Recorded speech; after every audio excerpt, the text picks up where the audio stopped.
Alors, concernant le no logo, les nouvelles, eh ben, nous, on maintient le festival à l'heure actuelle parce qu'on n'a pas toutes les cartes en main, on n'a pas les réponses qu'on attend encore de la part de nos représentants politiques. Nous, ce qu'on souhaite, c'est maintenir coûte que coûte le festival. On a interrogé notre public souhaite faire le festival. Il souhaite le faire debout et pas assis, et nous on attend encore des réponses sur deux points très précis.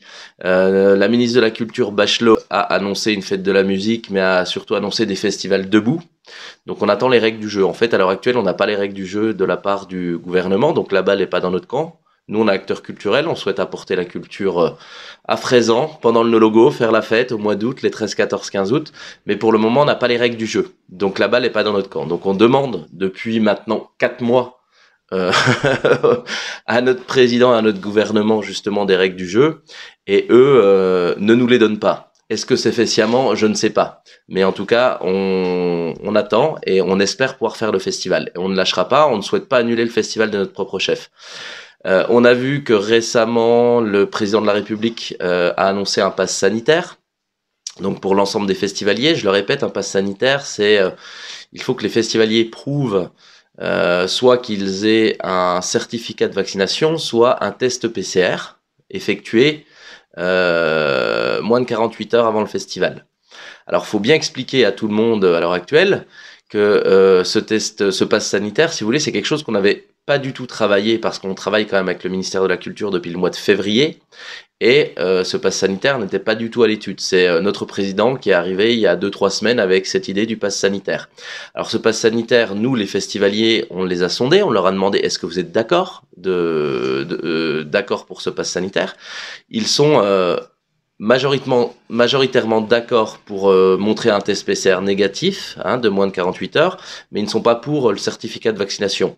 Sauf que on voit en grattant un peu justement le côté réglementaire de ce pass sanitaire que ce n'est pas possible de demander ce pass sanitaire, si vous voulez, aux prestataires, au personnel ou aux artistes qui vont venir travailler sur le festival. Donc vous imaginez le côté ubuesque de la chose, c'est-à-dire que on nous demande légalement de contrôler, d'appliquer ce pass sanitaire à nos festivaliers, sachant que légalement on n'a pas le droit de le demander à notre personnel, à nos prestataires ou aux artistes. Ce qui veut dire indirectement qu'on va envoyer des gens non testés pour contrôler un pass sanitaire pour des festivaliers testés. Donc on voit bien que scientifiquement c'est complètement ubuesque. On voit bien que ce que nous demande de faire le gouvernement est complètement scientifiquement, en tout cas, ça marche pas. Donc voilà, on leur demande de revoir. En fait, moi, quand je fais quelque chose, quand on organise quelque chose de mal, les représentants de l'État nous disent attention, c'est mal organisé, il faut revoir votre copie. Alors j'ai envie de dire au gouvernement, il faut revoir votre copie parce que ça, légalement, ça tient pas. On voit aussi que ce pass sanitaire, il ne s'applique pas, qu'on le dise bien, aux événements qui vont se dérouler sur le domaine public. Alors, c'est assez choquant de dire, bah nous, on a un festival, ça va s'appliquer pour nous, mais ça ne s'applique pas sur les festivals du domaine public. Qu'est-ce qu'on entend par domaine public? Bien sûr, c'est ce qu'a dit la ministre pour la fête de la musique. La fête de la musique, c'est sur le domaine public. Ou les festivals organisés par les municipalités, les collectivités, bah eux, ils peuvent s'exonérer du pass sanitaire. Bon, je dirais pas que c'est 2 poids 2 mesures, mais presque. Il y a encore quelque chose de rigolo dans ce pass sanitaire, c'est que ce pass sanitaire ne va pas s'appliquer aux parcs d'attractions. Donc voilà, on ne sait pas pourquoi les parcs d'attractions, bah eux, ils reçoivent largement plus de 1000 personnes. Hein. Je crois que Euro Disney, j'en sais rien, ou tous les autres, c'est 5-10 000 personnes par jour. Bah eux, ils n'auront pas une nécessité d'appliquer le pass sanitaire. Voilà, il y a plein de choses qui sont assez on va dire bizarre. Donc on demande aussi voilà, on demande les règles du jeu parce qu'on ne les a pas, et on demande aussi sur ce pass sanitaire, voilà, on voit bien le côté UBS que j'expliquais, où on a l'obligation légale de le demander aux festivaliers, mais on n'a pas la possibilité de le demander ni aux artistes, ni aux prestataires, ni à nos salariés pour un côté. Donc voilà, on voit que c'est quelque chose qui doit être travaillé. Après, je dirais un dernier mot sur le test PCR. On voit qu'au niveau européen également, l'Europe a mis en place un passe sanitaire, mais qui s'appelle passeport vert, pour voyager d'un pays de l'Union européenne à l'autre. Donc eux, le test PCR ou le certificat de vaccination, mais en tout cas le test PCR, c'est 72 heures. Donc, ce qui pourrait être pas mal aussi pour nous sur ce pass sanitaire, que Monsieur Macron le passe de 48 heures à 72 heures. Parce que vous savez très bien que nos festivals durent 3 jours, donc durent 72 heures.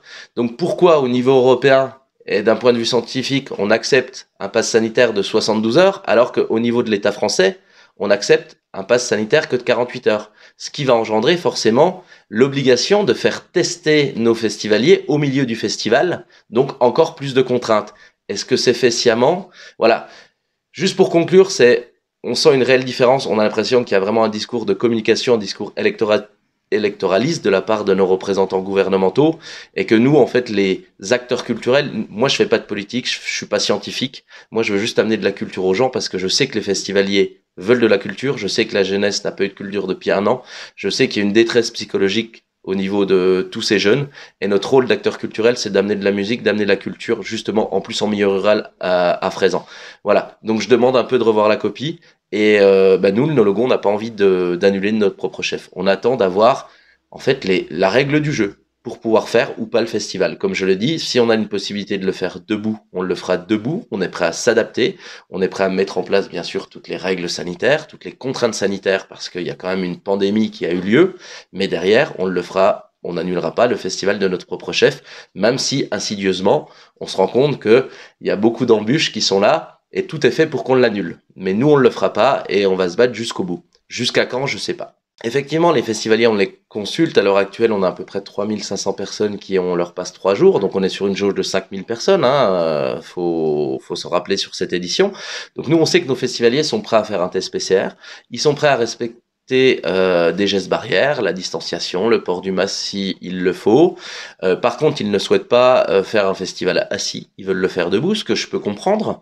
Mais comme je le dis encore, Madame Bachelot a dit il y aura des possibilités de faire des festivals debout. On n'invente pas. On n'est pas en train d'essayer de mettre la pression pour qu'ils changent les règles. C'est quand même nos représentants gouvernementaux qui font des annonces comme celle-ci. Donc en tout cas, elle a parlé de 4 mètres carrés par personne. On ne sait toujours pas si c'est des rectangles ou des carrés de 4 mètres carrés les uns à côté des autres avec des gens dedans, ou si c'est 4000 mètres carrés pour accueillir 1000 personnes ou 20 000 mètres carrés pour accueillir 5000 personnes. Nous, nos logos, on a travaillé sur des plans, on a 20 000 mètres carrés sur notre site, on peut accueillir 5000 personnes. Il n'y a pas de souci là-dessus. Donc voilà, on demande de la clarté, des règles du jeu, un cadre réglementaire beaucoup plus défini que ce qui nous est proposé à l'heure actuelle. Et par contre, on attend toujours les réponses, mais ça fait 4 mois, alors j'espère qu'elles vont arriver très très rapidement de la part de nos représentants gouvernementaux. Oui, il va falloir prendre une décision. J'avais dit que c'était le 15 mai, après j'ai dit 30 mai. Là, quand je vois tout ce côté ubuesque, justement, des nouvelles règles à appliquer, ça me donne plus envie. On voit que les festivaliers, comme tu le disais, Hector, on a sondé nos festivaliers sont prêts à appliquer plein de choses, ils sont prêts à faire ce test PCR, ces gestes barrières, je vais revenir, ils sont prêts à attendre aussi le plus tard possible. Ils veulent, on sait qu'on a une capacité qui va être réduite sur cette édition 2021, donc il y aura qu'une grande scène avec un petit dub corner. Ils sont prêts à accepter ça.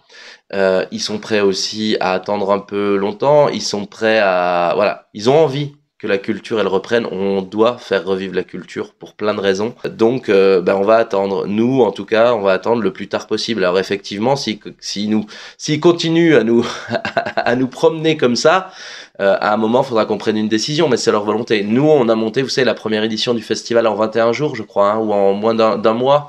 Quoi, non, un peu plus, je dis des bêtises, mais on l'a monté, je crois, on a mis la première affiche le 21 juin, en 45 jours, on l'a monté exactement, cette première édition. On en a à la 8e, donc on a encore plus d'expérience, on a encore des gens qui sont encore plus professionnels, donc on va attendre. On va voir, on prendra une décision, mais pas tout de suite. Et on veut le faire. En tout cas, on souhaite le faire. Alors, en cas d'annulation, on a demandé aux festivaliers, comme je le disais, on a 3500 festivaliers. C'était la dernière question de cette petite enquête.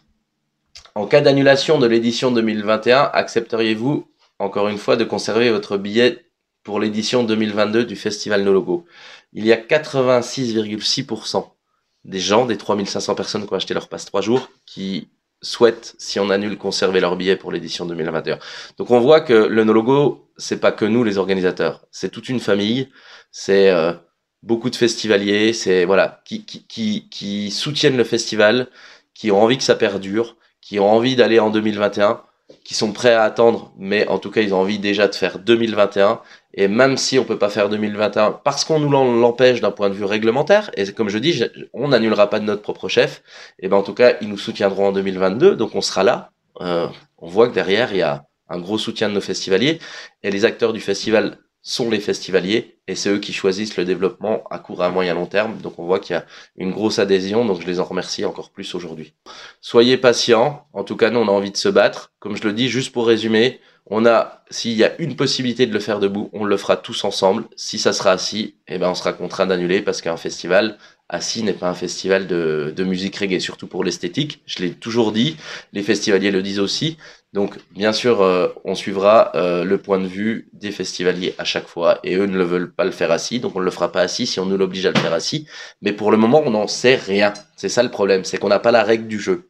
Donc c'est difficile de jouer sans règle. Transparence jusqu'au bout. Hein. Transparent jusqu'au bout, ouais. Aucun problème là-dessus. Merci. Merci Hector.